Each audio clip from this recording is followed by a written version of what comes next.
అది నువ్వా? ఏమిటి కొత్త పెళ్లి కూతురువనా? ఈ మధ్య రావటం మానేసా? ఒకడికి పెళ్ళాన్నైన తర్వాత ఇదివరకులా రాలేదు కదా అమ్మాయి గారు. మీతో ఓ మాట చెప్దామని వచ్చాను. ఏమిటిది?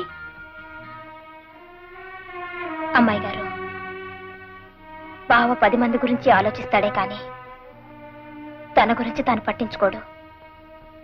అందరి కష్టాల గురించి తాపత్రయపడతాడే కాని తన తిండి తిప్పల గురించి ఆలోచించడు. నేనుంటే పోరి ఏళ్ళకింత తిండి తినిపించేదాన్ని. కాని బావకిప్పుడు నేను లేనుగా. కనుక బావని జాగ్రత్తగా చూసుకోవాల్సిన బాధ్యత మీదే. చచ్చే, ఏమిటి అది? ఊరుకో. చూడి, అది రాము మనకే కాదు అందరికీ కావాల్సిన వాడు. అటువంటి మనిషికి తోడుగా ఉంటాం, అతని కష్టసుఖాలు చూసుకోవటం ఒక అదృష్టం. ఇక నుంచి రాము బాధ్యతంతా నేనే చూసుకుంటాను. సంతోషం అమ్మాయి గారు, సంతోషం. బావుకి మీరు తోడుగా ఉండాలి. దీపం లాంటి బావుకి ఊపిరి లాంటి సౌరు మీరవ్వాలి. ఆ దీపం అందరి కోసం ఎలగాలి. వెళ్ళొస్తాను అమ్మాయి గారు, వెళ్ళొస్తాను.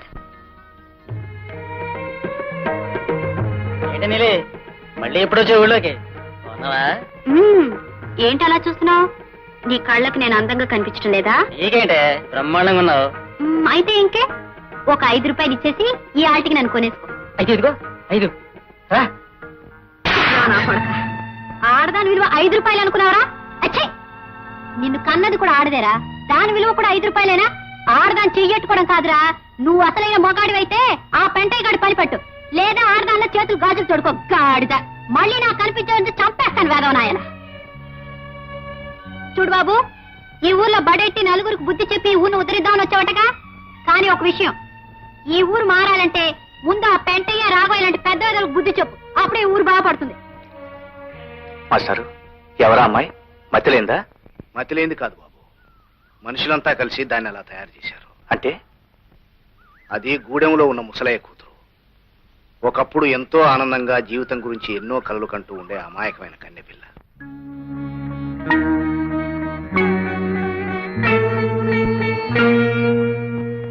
రే ముసలయ్య, అయ్యా ఏం మొహమాట పడకు, పూర్తిగా తాగి.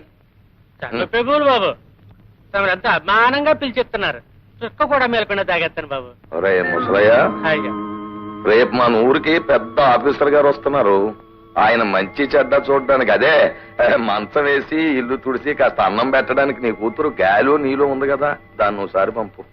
అట్టాగే బాబు.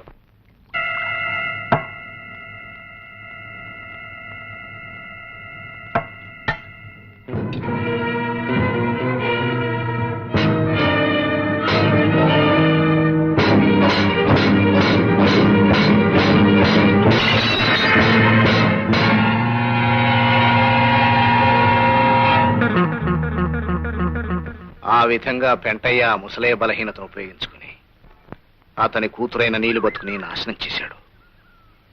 నిజం తెలుసుకున్న ముసలయ్య గుండె పగిలి చచ్చాడు. కొంతకాలం పక్క ఊళ్ళోని వాళ్ళ అత్తమ్మ దగ్గరే ఉండి ఈ మధ్య వచ్చింది. పెంట ఇంత దారుణంగా ప్రవర్తిస్తుంటే అడ్డుకోవడానికి ఎదిరించడానికి ఎవరో ఎందుకు సిద్ధపడ్డం లేదు? ఆ భూమి అమ్మి నా కూతురు పెళ్లి చేద్దాం అనుకుంటున్నాను బాబు. అది కాస్త లాక్కుంటే దాని పెళ్లి జరగదు, దాని బతుకు అన్యాయం అయిపోద్ది బాబు. అవునరా, కన్న తండ్రివి, నువ్వు ఆలోచించాలి. నీ కూతురు పెళ్లి విషయం బొటకనేలు ఉంది కదా అని నొక్కేసి అప్పట్టుకుపోయావు. ఆ అప్పు సంగతి నేను మర్చిపోయి నీ కూతురు పెళ్లికి వచ్చి అత్యంతలు చల్లమంటావా? ఏటీడు రాఘవయ్య బాబు, తమరు దేవుళ్ళు అటోరు, తమరైనా చెప్పండి బాబు న్యాయం. వారు పిచ్చోడ, దేవుడు కూడా పద్ధతి ఉందిరా. మేకని కుక్కని పుల్ని కోడిని పుట్టించినట్టు దేవుడు 2 జాతులు పుట్టించాడు, ఉన్నోడని లేనోడని.